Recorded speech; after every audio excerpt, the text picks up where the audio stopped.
জলির বুকে মাথা রেখে ঘুমিয়ে আছে আদি। আজ আদির স্পর্শে জলি একটু অস্বস্তি বোধ করে না। আদির চুলে বিলি কাটতে থাকে আর ভাবে আদি কি সত্যি আমাকে ভালোবাসতে চাই।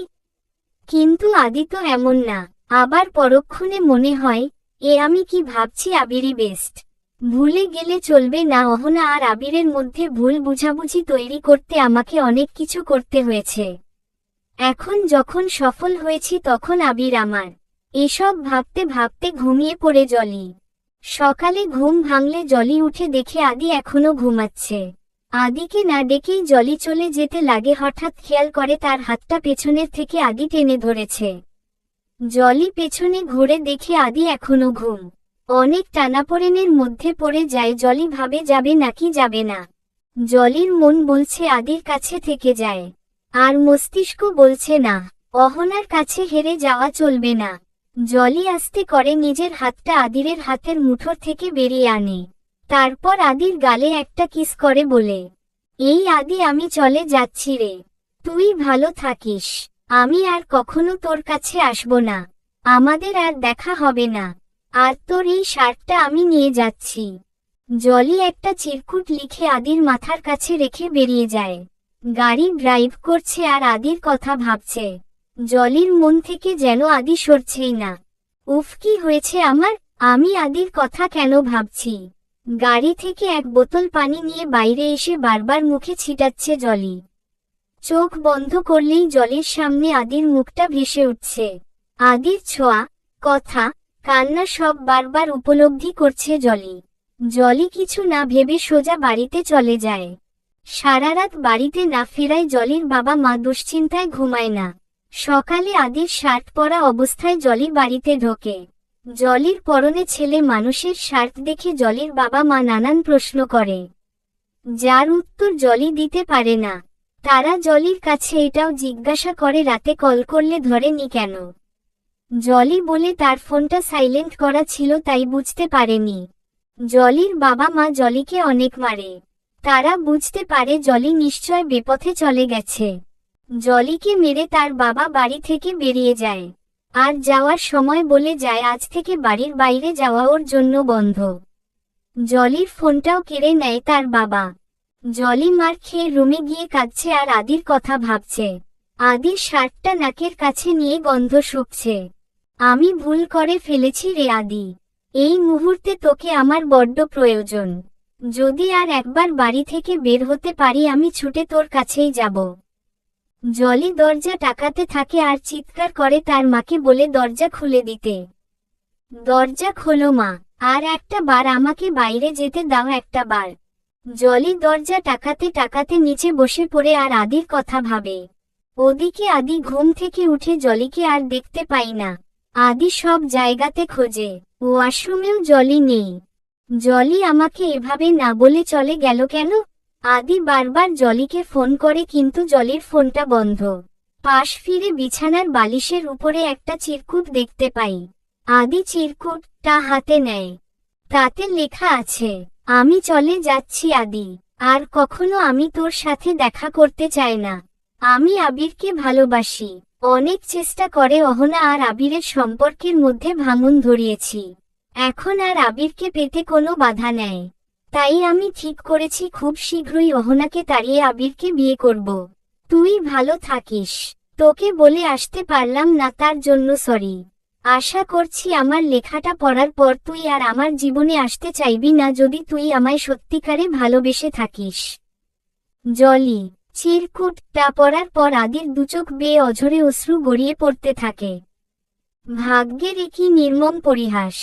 জীবনে প্রথমবার কাউকে ভালোবেসেছি। ঝলসানো অতীত ভুলে যাকে নিয়ে একটু সুখী হতে চেয়েছি, আর সেই এমন করলো আমার সাথে। আদি চিৎকার দিয়ে ওঠে, হে আল্লাহ, জীবনটা কেন এত কষ্টের।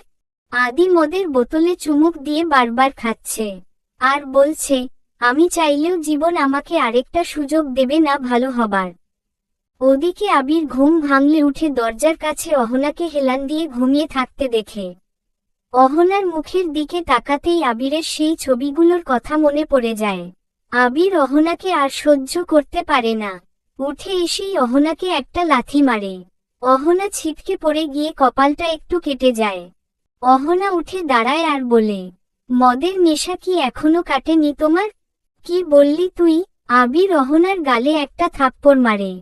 অহনা ঘুরে রাগী দৃষ্টিতে তাকিয়ে আবিরকে বলে, অনেক সহ্য করেছি আবির, আর নয়। তুমি যদি আর একটা বার আমার গায়ে হাত তোলো তাহলে আমি এই বাড়ি ছেড়ে, তোমার সংসার ছেড়ে, এই মুহূর্তে চলে যাব। আবির অহনার গালটা চেপে ধরে। ভালো বুদ্ধি এঁটেছিস দেখছি। নতুন প্রেমিক জুটিয়েছিস বলে এখন মুখে বলি ফুটেছে? জানা যা, তোর প্রেমিকের কাছেই যা। থাকতে হবে না তোর আমার সাথে। আবির অহনাকে ঘাড় ধাক্কা দিয়ে দরজার কাছে নিয়ে আসে। তারপর বাইরের দিকে ইশারা করে বলে, দরজা খোলা আছে, যা চলে যা। অহনা না গেলে আবির দরজার বাইরে বের করে দিয়ে দরজাটা ভেতর থেকে আটকে দেয়। দুশ্চরিত্রা, কলঙ্কিনী, তুই মরে যা, তবুও আমার কাছে আর আসিস না। অহনা আর এক মুহূর্তও দাঁড়ায় না। এত অপমান বিনা দোষে নেওয়া যায় না। তাই অহনা চলে আসে। রাস্তায় নেমে অহনা অনমনা হয়ে হাঁটতে থাকে আর কালকের রাতের ঘটনাগুলো ভাবে। আমি সত্যিই মরে যাব, তবুও তোমার কাছে আর কখনো আসব না আবির। তুমি থাকো তোমার জলিকে নিয়ে। হঠাৎ অহনার সামনে একটা গাড়ি আসে আর সেই গাড়িটার সাথে অহনা ধাক্কা খেয়ে জ্ঞান হারিয়ে ফেলে।